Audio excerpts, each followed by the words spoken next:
Captain Prabhakaran திரைப்படத்தை 35 வருடங்களுக்கு ஏறக்குறைய பிறகு ரீரிலீஸ் செய்வதற்கான இந்த விழாவிற்கு வருகை தந்துள்ள நண்பர்கள் அனைவரையும் வருக வருக வருக என வரவேற்கின்றேன். உண்மையாகவே ஒரு சந்தோஷமான ஒரு பரவசமான நிலை தான். கேப்டன் பிரபாகரன் படத்தை ரிலீஸ் பண்ணும்போது எங்களுக்கு என்ன ஒரு சந்தோஷம் இருந்ததோ அதே சந்தோஷம், அதே வரவேற்பு உங்கள் எல்லாரையும் பார்க்கும்போது மேடையில் இருக்கிற எல்லாரும் எங்களுடைய நட்புக்கும் விஜயகாந்த் சார் வச்சிருக்க அன்புக்கும் இந்த நிகழ்ச்சிக்கு வருகை தந்திருக்காங்க. அவர்கள் எல்லாரையும் வருக வருக என வரவேற்கின்றேன். அதுபோலவே இந்த நிகழ்ச்சிக்கு வருகை தந்துள்ள பத்திரிகையாளர்கள், ஊடகவியலாளர்கள் மற்றும் எங்களது நண்பர்கள், பல்வேறு திரைப்படத்துறையைச் சேர்ந்த பல்வேறு சங்கங்களைச் சேர்ந்த உறுப்பினர்கள், சம்மேளனத்தின் நிர்வாகிகள், சம்மேளனத்தின் இணைக்கப்பட்ட சங்கங்களின் நிர்வாகிகள், அதுபோன்றே நடப்பு தயாரிப்பு சங்கத்தின் நிர்வாகிகள், தயாரிப்பாளர்கள், விநியோகஸ்தர்கள், திரையரங்க உரிமையாளர்கள் அனைவரையும் வருக வருக என வரவேற்கிறேன். இந்த படம் ரிலீஸ் ஆகும்போது எங்களுக்கு என்ன ஒரு ஃபீலிங் இருந்ததோ அதுபோல் இந்த படம் இப்போ ரிலீஸ் ஆகும்போது கூட அதே படத்தை ரிலீஸ் பண்ண டிஸ்ட்ரிபியூட்டர்ஸ் 30 வருஷத்துக்கு பிறகு கூட நிறைய பேர் எனக்கு ஃபோன் பண்ணி எங்களுக்கு அந்த படத்தை யார் ரிலீஸ் பண்ணுறாங்க, நாங்களே ரிலீஸ் பண்ணுறோம் மறுபடியும் அப்படிங்கிற மாதிரி பல பேர் எங்களுக்கு ஃபோன் பண்ணிக்கிட்டாங்க. அதுபோல் திரையரங்கத்திலேருந்து சார் படம் ரிலீஸ் பண்ணும்போது நீங்கள் படத்தை ரிலீஸ் பண்ணோம், நீங்கள் வாங்கன்னு ஏறக்குறைய ஒரு 30-40 தேட்டர்லேருந்து எனக்கு ஃபோன் பண்ணாங்க, நீங்கள் படத்தை ரிலீஸ் பண்ணணும். அப்போது அந்த அளவுக்கு இந்த படத்தின் மேலேயும் இது விஜயகாந்த் சார் மூலியம் தமிழகம் எங்கும் ஒரு அன்பு இருக்குங்கிறத நாங்கள் தெரிஞ்சுக்கிட்டோம். அதனால் விஜயகாந்த் சாரோட ரசிகர்களுக்கும் அதுபோன்ற விஜயகாந்த் சாரோட மகன் பிரபாகரன், என்னுடைய சகோதரன் விஜய பிரபாகரனுக்கும் என்னுடைய நன்றி. நீங்கள் வருகை தந்ததுக்கும் எனக்கு ரொம்ப சந்தோஷம். என்னென்னா விஜய் பிரபாகரும் அப்புவும் நான் படம் பண்ணும்போது சின்ன குழந்தைங்க 2 பேரும். இன்றைக்கி நான் படம் பண்ணும்போது தான் பிரபாகரன் பிறக்கிறார். நான் கிளைமேக்ஸ் ஷூட் எடுத்துகிட்டு போது ஜனவரி 14 படத்தை ரிலீஸ் பண்ணணும்னு பிளான் பண்ணி டே அண்ட் நைட் ஷூட் பண்ணிகிட்ருக்கோம். அங்கே டிசம்பர் 10 சாலக்குடியில் ஷூட்டிங் முடியுது. டிசம்பர் 12 மறுபடியும் ஒரு நாள் கேப் விட்டு சென்னையில் செட்டு போட்டு அதனுடைய அந்த கிளைமேக்ஸ் ஃபைட்டர் எடுத்துக்கிட்டு இருக்கோம். அப்போது விஜயகாந்த் சார் சொல்கிறாரு, சிலமணி ஜனவரி 14 நம்ம படம் ரிலீஸு, டிசம்பர் 14 எனக்கு பையன் டேட் கொடுத்துருக்காங்கன்னு. ஆனால் நாங்கள் ஷூட்டிங் பண்ணிகிட்டு இருக்கும்போது டிசம்பர் 13 மிட் நைட் தகவல் வருது, அம்மாவுக்கு ரொம்ப பிரசவ வலி ஸ்டார்ட் ஆகிடுச்சு 13 நைட்டு. நான் சொன்னேன், சார் என்ன பண்ணலாம், இல்லை அவன் போய் அட்மிட் பண்ணிட்டோம், நான் அப்புறம் போய்க்கிறேன்னாரு. நைட்டு 2 மணிக்கு தகவல் சொன்னாங்க. ஆனால் அவர் 5 மணிக்கு ஷூட்டிங் முடிச்சுட்டு தான் போய் ஷூட்டிங் பையனை பார்த்துட்டு, பையன் நைட்டு தான் பிறந்தாங்க, 4 மணிக்கோ 4:30 மணிக்கோ நினைக்கிறேன். விடிய காலை போய் பார்த்துட்டு மறுபடியும் குளிச்சுட்டு மறுபடியும் 7 மணிக்கெலாம் ஷூட்டிங் வந்துட்டார். ஏன்னா படத்தை நாங்கள் ரிலீஸ் பண்ணுவோம், ஜனவரி 14 ரிலீஸ் பண்ணுவோம். அந்த அன்னைக்கு படம் ரிலீஸுக்கு பிறந்த பிரபாகரன் ரீரிலீஸுக்கு இந்த படத்தை சிறப்பு விருந்தில் வந்திருக்காரு. அது ரொம்ப ரொம்ப சந்தோஷமான விஷயம். அது மாதிரி அபுவும் எங்களுக்கு ஒரு சின்ன குழந்தை தான். அவங்க அப்போவே சொல்லுவார் ராவுத்தர், ரேய் அங்கிள் கூட போட, நீ அங்கிள் கூடவே இருக்கணும் அப்படின்னு சின்ன குழந்தைகளே என் கூட அனுப்பிச்சிட்டு இருப்பார். ஏன்னா அபு இன்றைக்கி இந்த படத்தோட ரீரிலீஸுக்கு தயாரிப்பாளராக இந்த மேடையில் உட்காந்துருக்காரு. அது மாதிரி பல்வேறு அம்மா கிருஷ்ணன் சிவா சார் அப்போ எங்கள் படத்தோட தயாரிப்பாளர். இன்னொரு படம் அப்போ அவங்க தையல்காரர் ஷூட்டிங் நடந்துகிட்டு நினைக்கிறேன். பாப்பியம் படம் என்ன சார், பாப்பியம் படம் தாலாட்டு பாடுவா, தாலாட்டு பாடுவா படத்தோட ஷூட்டிங் நடந்துகிட்ருக்கு. எங்கள் கேப்டன் படம் படத்தோட ஷூட்டிங் நடந்துகிட்ருக்கு. 40 வருஷம் கழிச்சும் நாங்கள் நண்பர்களாக இந்த மேடையில் உட்காந்துருக்கோம். பல்வேறு ஏற்ற இறக்கங்களை பார்த்துருக்கோம். இந்த மேடையில் இருக்கிற எல்லாருமே என்னோட ஏதோ ஒரு வகையில் நட்பாகவும் இல்லை சகோதரத்துவம் பழகியிருக்காங்க. உங்கள் அனைவருக்கும் என்னுடைய நன்றியை தெரிவிச்சுக்கிறேன் சார், ரொம்ப நன்றி. ஏன்னா விழா கொஞ்சம் இன்றைக்கி ரொம்ப டிராஃபிக், என்ன டிராஃபிக்னு தெரியல, எல்லாருமே உள்ளே வரதுக்கு கொஞ்சம் சிரமம் ஆயிடுச்சு. அதனால் கொஞ்சம் ஆரம்பிக்க லேட் ஆகிடுச்சு. அதனால் என்னுடைய உரையை சிறிதாக முடிச்சுக்கிறேன். நம்முடைய இந்த படத்தை பற்றி என்னுடைய நண்பர்கள் அதிகமாக பேசுவாங்க. ஏன்னா படம் நான் பேச வேண்டியதில்லை, படம் 30 வருஷம் கழிச்சும் பேசியிருக்கு. அந்த படத்தோட இயக்குனருங்கிற வகையில் எனக்கு எப்பவுமே சந்தோஷம் தான். அந்த சந்தோஷத்தோடு மற்றவர்களை பேச அழைக்கிறேன். நன்றி, வணக்கம். அண்ணன் ஆசை இப்ராஹிம் ராவத்தர் அவர்களை நான் மொத்த கேப்டன் பிரபாகரன் குழுவின் சார்பாக வணக்கம் தெரிவித்துக் கொள்கிறேன். ஏன்னா இப்ராஹிம் இல்லைன்னா இந்த மாதிரி இப்படி ஒரு பிரம்மாண்டம் ஒன்று உருவாயிருக்கவே முடியாது.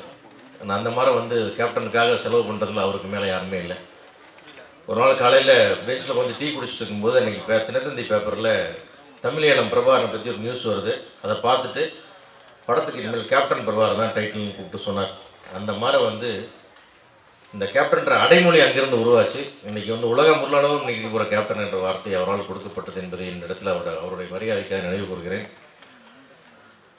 இந்த படம் வந்து ஒரு செல்லுமணி எப்படி எடுத்தான்னு கேட்டிங்கன்னா, ஒரு ஷோலே படத்தோடைய ஒரு 10% பட்ஜெட்டில் தமிழில் ஒரு ஷோலை எடுத்து கொடுத்தார். அது காரணம் அப்படி ஒரு உழைப்பு, அப்படி ஒரு திட்டமிடுதல் இருந்தது. அந்த மாதிரி கிட்டத்தட்ட 2வது படத்திலேயே இப்படி ஒரு முத்திரையை பற்றி இயக்குனர் அப்படி இருக்கவே முடியாது. அந்த மாதிரி ஒரு மாபெரும் சாதனையை செல்லுமணி செய்த படம். அந்த செல்லுமணியோட வந்து அப்படியே தோளுக்கு தோல் நின்ற வசனம் லியாகத் பிற்காலத்தினுடைய கேப்டனுடைய அனைத்து அரசியல் ஈடுபாடுகளுக்கும் அரசியல் சிந்தனைகளுக்கும் அஸ்திவாரமாக அமைந்தது லியாகத் வசனங்கள் என்று சொன்னால் நிச்சயமாக மிகையாகாது. ஏன்னா அப்படி அனல் தெரிக்கும் வசனங்களை கேப்டனுக்காக உருகி எழுதியவர் வந்து லியாகத். அவர் இந்த இடத்துல நன்றியோடு நினைவு கூறுகிறேன். அவர் ஒரு மாபெரும் ஒரு பலதரப்பட்ட ஒரு மல்டிபிள் பர்சனாலிட்டியான ஒரு மன்சூர் அலிகானை உருவாக்கி இருந்த படம் இந்த கேப்டன் பிரபாகரன். அதை வந்து அவன் மன்சூர் அலிகானை மோல்டு பண்ணி கொண்டுறதுக்கு செல்லுமணி என்ன பாடுபட்டிருக்கான்றது செல்லுமணிக்கு தான் தெரியும். அது அந்த மாதிரி அற்புதமான ஒரு திரைப்படம். அது மாதிரி வந்து சிவந்தவன் படத்தில் பட்டத்திராணி பாட்டுக்கு அப்புறம் அதுக்கு இணையாக ஒரு பாடல் போடப்பட்டால் அது வந்து ஆட்டமா சிதறாட்டமா பாட்டு தான். அப்படி ஒரு இசையை கொடுத்த ராஜா சார். இப்படி இந்த படத்துக்கு எல்லாருடைய பங்களிப்பும் இருந்தது. அற்புதமான ஒரு படம். இதெல்லாம் தாண்டி இந்த ரத்தம் சிந்தி எடுத்த படம்லாம் சொல்லுவாங்க. ஆனால் கேப்டன் ரத்தம் கொட்ட நடித்த படம் வந்து இந்த படம். ஏன்னா அவர் இந்த படத்துக்கு உழைத்த உழைப்பும் பட்ட சிரமமும் எடுத்த ரிஸ்க்கும் சிந்திய ரத்தமும் அளவில்லாத உண்மையாகவே ஷாட்டில் அப்படியே ரத்தம் உழுவுழுக நடிச்சிருக்கார். இந்த செல்லுமணி பல மேடைகளில் அப்படியே ரோப்போட கையோட ரத்தம் அப்படியே ரத்தம் சொட்ட ரோப்பில் வருவார். அந்த மாதிரிலாம் அவர் நடித்து இந்த படத்துக்கு வந்து உயிர் கொடுத்துருக்காரு. அது அந்த கேப்டன் பிரபாகரனை இந்த விழாவிலே நம்முடைய பிரபாகரனே வந்து கலந்துட்டது எனக்கு ரொம்ப சந்தோஷம். தம்பி அபு வந்தது ரொம்ப மகிழ்ச்சி. இந்த கேப்டன் பிரபாகரன் வந்து ஒரு காலத்தை வென்ற படம். அதனால் அது விக்ரமன் சார் சொன்ன மாதிரி ஒருத்தருக்கு ஒரு ஐகானிக் படம்னா இது கேப்டனுக்கு இதுதான் படம். அந்த மாதிரி இப்படி ஒரு படத்தை கொடுத்து ரீரிலீஸ் பண்ணுற இந்த ஸ்பேரோ ஃபிலிம்ஸ் நம்ம டிஸ்ட்ரிபியூட்டர் கார்த்தி அவர்களுக்கும் மற்ற இந்த எல்லாம் வந்து வாழ்த்து நன்றி. இந்த கேப்டன் பிரபாகரன் மீண்டும் ஒரு வசூலில் ரீரிலீஸில் இதுதான் பெஸ்ட்டுன்னு ஒரு சாதனையை படைக்க வேண்டும் என்று வாழ்த்து விடைபெறுகிறேன். நன்றி, வணக்கம். கேப்டன் மற்றும் செல்லுமணி சார் அவர்களின் ரசிகர்களுக்கும் மேடையில் அமர்ந்திருக்கும் விஜய் பிரபாகரன் அவர்களுக்கும் செல்லுமணி சார் அவர்களுக்கும் மன்சூர் சார் அவர்களுக்கும் மற்றும் நமது நண்பர்கள் அத்தனை பேருக்கும் வருக என்று வரவேற்கிறேன். நான் இந்த படத்தோட ட்ரெய்லர் பார்த்து கொஞ்சம் அதிர்ச்சி அடைஞ்சிட்டேன். இது ஒரு புஷ்பா ட்ரெய்லர் மாதிரி கிட்டத்தட்ட இருந்தது. ஒரு ஒரு 35 வருடங்களுக்கு அப்புறம் வந்து ஒரு ட்ரெய்லர் வந்து எவ்வளோ ஒரு பர்ஃபெக்டாக வந்து இருக்குது அப்படிங்கிறதுக்கு வந்து இந்த படம் ஒரு காரணம். நம்ம நிறைய படம் பண்ணலாம், வெற்றி அடையலாம். பட் காலம் கடந்து அந்த படம் வந்து நம்மளுடைய வந்து நிற்கணும். இன்னும் 35 இயர்ஸ் கழித்து இந்த படம் ரிலீஸ் ஆகுதுன்னா இதுக்கு ஒரு மிகப்பெரிய எதிர்பார்ப்பு இருக்குது. இந்த எதிர்பார்ப்பு தான் அந்த படத்தோட வெற்றி. செல்லுமணி சார் வந்து நிறைய படங்கள் பண்ணியிருந்தாலும் கூட இந்த படம் வந்து அவருடைய கேரியரில் பெஸ்ட் மூவியாக இருக்குது. ஸோ கேப்டனுக்கு அதுதான். கேப்டன் வந்து நிறைய படங்கள் பண்ணியிருந்தால் கூட இது ஒரு காலம் கடந்து நிற்கக்கூடிய படங்களில் நிறைய படம் இருந்தாலும் வந்து இந்த படமும் வந்து ஒரு முதன்மையான படமாக இருக்கும். ஸோ அப்படி தான் ஒரு படம் அப்படிங்கிறது வந்து காலம் கடந்து ஒரு 30 வருஷம் 35 வருஷம் கழிச்சும் பார்க்கும்போது அது புது படமாக இருக்கும் அப்படிங்கிற மாதிரி ஒரு படைப்பை கொடுத்தோம்னா அதுதான் ஒரு படைப்பாளியோட மிக முக்கியமான ஒரு விஷயமாக நான் நினைக்கிறேன். கேப்டனை வச்சு நான் படம் பண்ணலைன்னா கூட கேப்டனோட படங்களில் வந்து நான் உதவி இயக்குனராக நான் ஒர்க் பண்ணியிருக்கேன். எல்லோரும் சொன்ன மாதிரியே வந்து அந்த உதவி இயக்குனர் இருக்கும்போது காலையில் கிளம்பி போகலாம், நேராக போய் ராவுத்தர் ஃபிலிம்ஸில் சாப்பிட்டு வந்துடலாம். அது யார் படம் முடிஞ்சு 2 வருஷம் போயிட்டே இருக்கவங்க யாரும் அதை பற்றி கேட்க மாட்டாங்க, யார் நீ அப்படிம்பாங்க.